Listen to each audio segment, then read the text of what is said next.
Jesus vive é o Senhor. Para a glória de Deus Pai. Eu sou o noviço Frei Michael, do Instituto Missionário Servos do Senhor. Eu sou o noviço Frei Fabiano e hoje faremos um diálogo sobre as disposições para encontrar Jesus do Bispo Dom Aldair, em relação a um encontro formativo que tivemos com o nosso mestre Frei Antoniel, que nos propôs esta grande dimensão para crescermos na vida espiritual.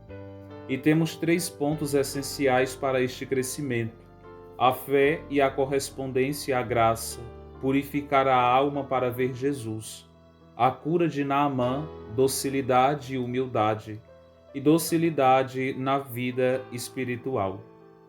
Meus amados irmãos e irmãs que nos acompanham no canal do YouTube, no primeiro tópico, onde fala da fé e a correspondência à graça, o autor nos adverte que o homem é capaz de Deus, também algo que é relatado no primeiro capítulo do Catecismo da Igreja Católica, e sua alma sente uma sede insaciável do Deus vivo.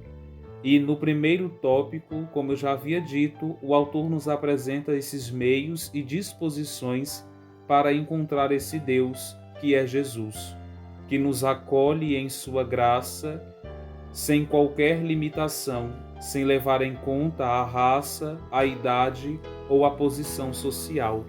Por isso, para penetrar na morada de Deus, é necessário ter uma alma limpa e humilde. Para ver Jesus, são necessárias boas disposições. Em Nazaré da Galileia, Jesus é conhecido, mas como o filho de José e Maria, e não o Deus por trás do homem. E mesmo vendo e proclamando as maravilhas que ele realizava, não tinham fé.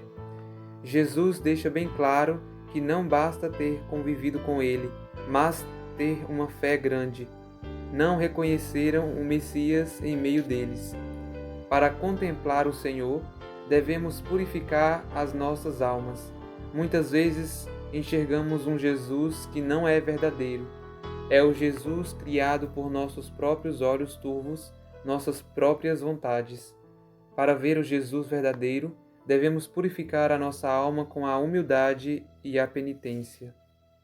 Naamã, que já vai dizer no segundo tópico sobre a sua docilidade e humildade, sendo esse general do exército sírio, rodeado de servos e doente de uma lepra, através de uma hebreia que vivia em Israel, foi procurar a cura, e a cura estava com Eliseu, o servo de Deus.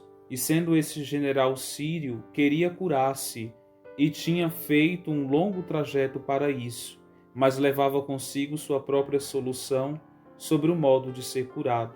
Porém, o profeta Eliseu pediu que Naamã se lavasse 7 vezes no Rio Jordão. E Naamã assim não quis fazer e voltava para casa. O seu servo disse a ele: mesmo que o profeta tivesse mandado uma coisa difícil, não deverias tu fazer? Quanto mais agora que ele te disse: lava-te e ficarás curado.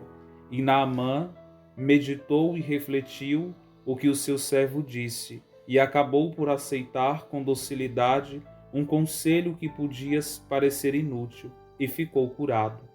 Com suas novas disposições interiores, tornaram eficaz a oração de Eliseu. As disposições interiores de Naamã tornaram eficazes a oração do profeta.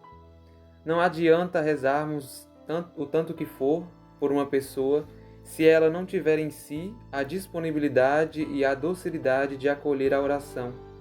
Assim, nosso esforço tornar-se-á inútil. Graças à fé e à disponibilidade de Naamã, ele é curado da lepra. Por isso, não tenhamos soluções próprias quando o Senhor nos indica outras, talvez contrárias aos nossos gostos e desejos. Também foi o que aconteceu com São Paulo. Cristo chamou Paulo e falou diretamente com ele. mas embora pudesse revelar-lhe naquele momento o caminho da santidade, preferiu encaminhá-lo a Ananias e ordenou-lhe que aprendesse a verdade dos lábios destes.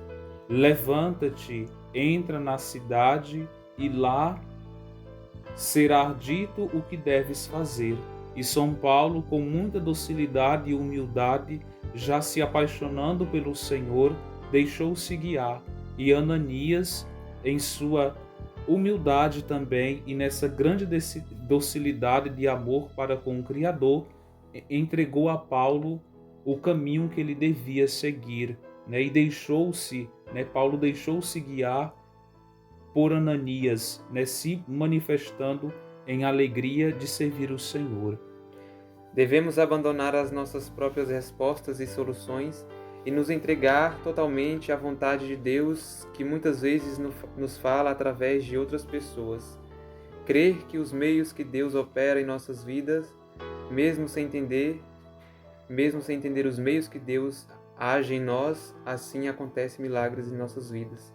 Crer que nossas misérias, fragilidades e defeitos nada impedem de Jesus fazer em nossa vida, um milagre. Basta apenas a fé e a docilidade. Procurar a direção espiritual com docilidade e como um barro na mão do oleiro, se deixar modelar por Deus quantas vezes for necessário, é o que o texto nos apresenta no tópico 3. Muitas vezes enxergamos-nos incapazes para realizar determinadas coisas, mas a docilidade e a fé possibilitam que a graça de Deus opere em nossas vidas. Com a direção espiritual é o mesmo. Não será eficaz se não tivermos abertura e docilidade. Não podemos ser teimosos na direção espiritual, insistindo nas nossas próprias respostas e soluções. Devemos estar abertos a acolher e aprender com quem quer nos ajudar. Novamente, como o barro nas mãos do oleiro, devemos ser nós na direção espiritual.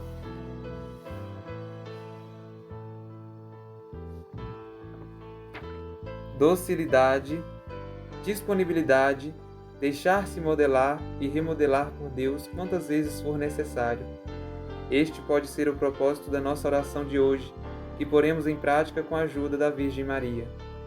Meus amados irmãos, deixando-se modelar como este barro e tendo esta vida espiritual, irá acontecer na nossa vida também o que aconteceu com aquele cego de nascença. Já nos diz o texto, muitos milagres que Jesus realizou-se, deu-se pela docilidade e a fé daqueles que viam até ele, como o mendigo cego citado no texto, e com sua fé operativa foi curado. Jesus, podendo realizar em nós maravilhas, também não desfaz de nós. Ele quer que nós participamos da nossa própria cura, sendo assim operadores com Ele dessa realização de milagres. Meus amados irmãos que ouvem e acompanham o nosso canal do YouTube, queremos desejar a você, a graça do Espírito Santo para também ser curados pelas suas enfermidades. Que Deus vos abençoe e vos guarde e que a Virgem Maria os proteja.